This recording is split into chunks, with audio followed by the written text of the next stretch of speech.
In the gospel text of today, which is divided into 3 parts, we encounter a Jesus who wants to give of himself completely, and not to a specific group, not to a small audience, but to the whole world. In the first part, he encounters one of his disciples, Simon Peter's mother-in-law, and she is in bed with a fever.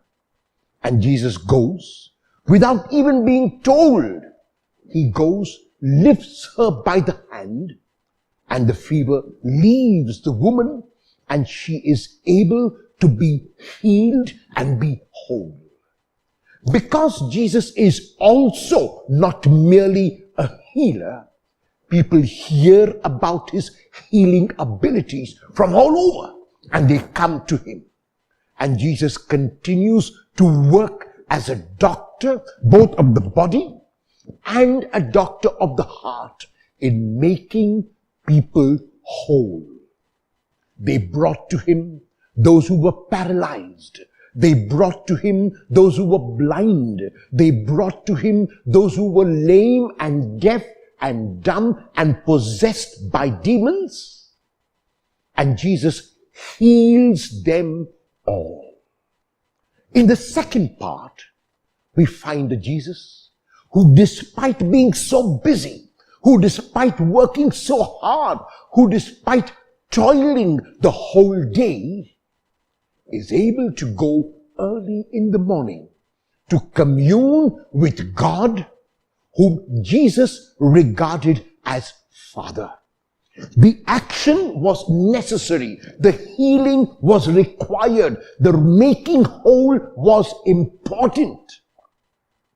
But what was also important for Jesus was that he spent time with his Father, with God, from whom he drew his strength, from whom he drew his fortitude, because of whom he was able to give so completely.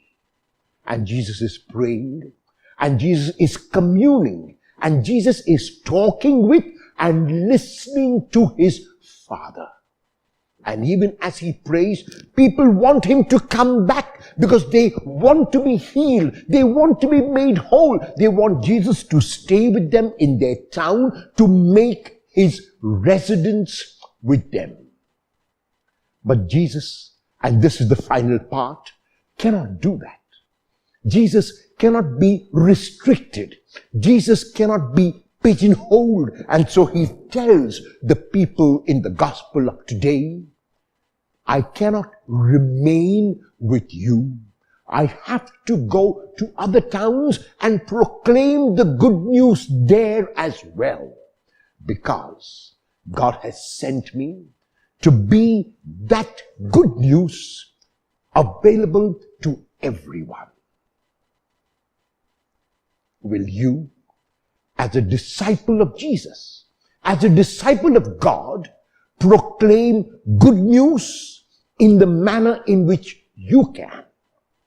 Will you reach out in love as Jesus did? Will you say a kind word to someone and make that person whole? Will your words be words that enhance and build up? Will you reach out and touch someone with a kind gesture and make them well?